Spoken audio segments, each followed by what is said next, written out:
કેમ છો ફ્રેન્ડ? જય શ્રી કૃષ્ણ. હું છું કિરણ પાંચુયા. કિરણ કિચન સ્ટુડિયોમાં આપનું સ્વાગત છે. તો આજે હું બનાવવા જઈ રહી છું શક્કરટેટીનું શાક. તો આજે મને એમ થયું કે કંઈ શાક નથી, તો ટેટીની સિઝન ચાલી રહી હતી, તો ઘરમાં ટેટી પડી હતી, તો મેં કીધું ચાલો ટેટીનું શાક બનાવી. તો ચાલો હવે આપણે શક્કરટેટીનું શાક બનાવીશું. હું આજે શક્કરટેટીનું શાક બનાવીશ. તો કઈ રીતે બનાવું તે હું તમારી જોડે શેર કરીશ. તો મારો વિડીયો લાઇક કરજો, શેર કરજો, ચેનલને સબસ્ક્રાઈબ કરજો, બેલ આઇકોન દબાવવાનું ભૂલતા નહીં અને કમેન્ટમાં લખજો મારી રેસીપી કેવી લાગી. મેં આ ટેટી લીધી છે, તો હવે આપણે એને સમારી લઈશું.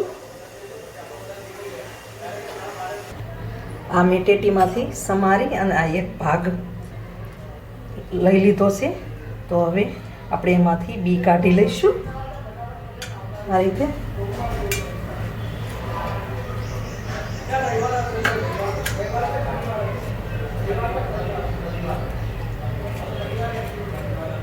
બધા જ બી કાઢી લઈશું.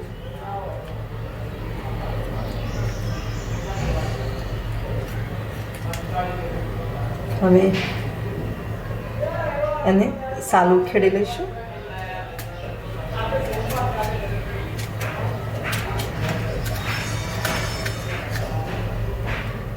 આ રીતે સાલું ખેડી લેવાની.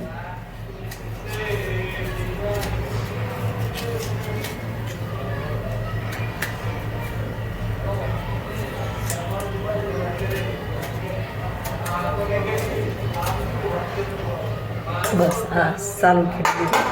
હવે આપણે એને નાના ટુકડા કરી લઈશું. આ બીજી પ્લેટમાં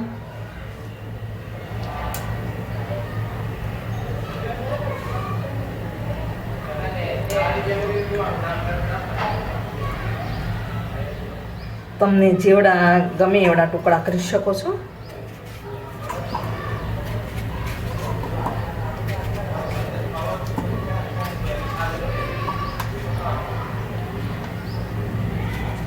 હું આવડા ટુકડા કરું છું.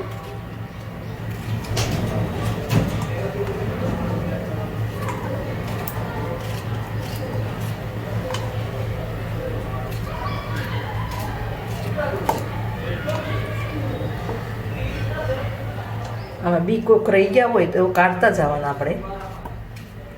લગભગ તો ના રહે, આપણે સારી રીતે કાઢી લઈએ તો.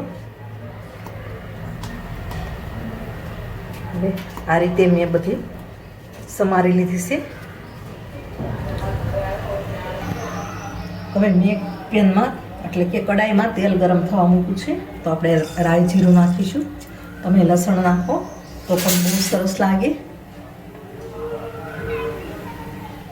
હવે આપણું રાઈ જીરું તતળી ગયું છે. તો હવે આપણે એમાં ચપટી ઘી નાખીશું, હળદર નાખીશું અને જે આપણે ટેટી સમારી એ નાખી દઈશું.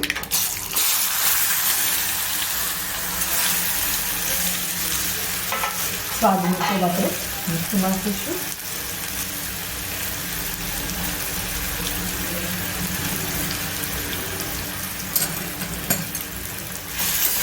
આમાં આપણે ખાંડ નાખવાની જરૂર ના પડે, કારણ કે ટેટી તો ગળી જ હોય.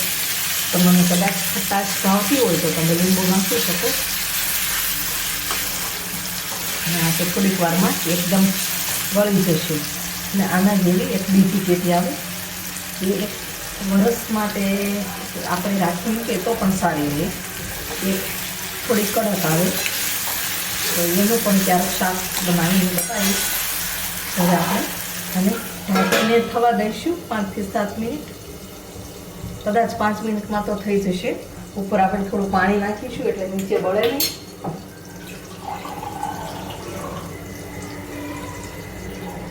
આ રીતે પાણી નાખીશું. હવે થોડી વાર ચડવા દઈએ. હવે આપણે શાક જોઈ જોઈએ.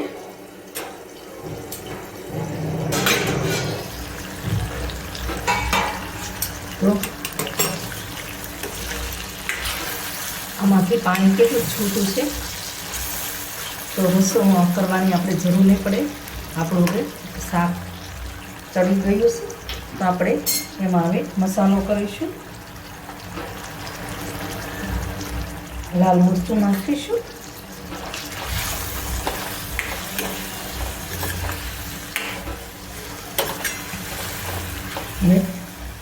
જીરું પાવડર નાખીશું.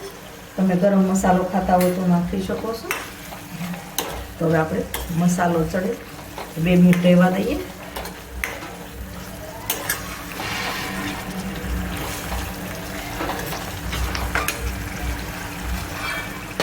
ગરમ મસાલો ખાતા હોય તો તમે નાખી શકો. બસ હવે આપણું શાક બનીને તૈયાર થઈ ગયું છે.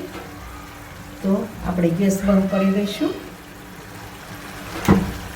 હવે આપણે એક વાસણમાં કાઢી લઈશું.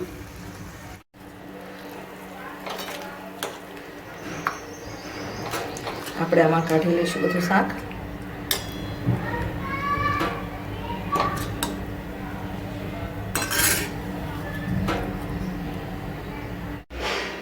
તો આપણું શક્કરટેટીનું શાક બનીને તૈયાર છે.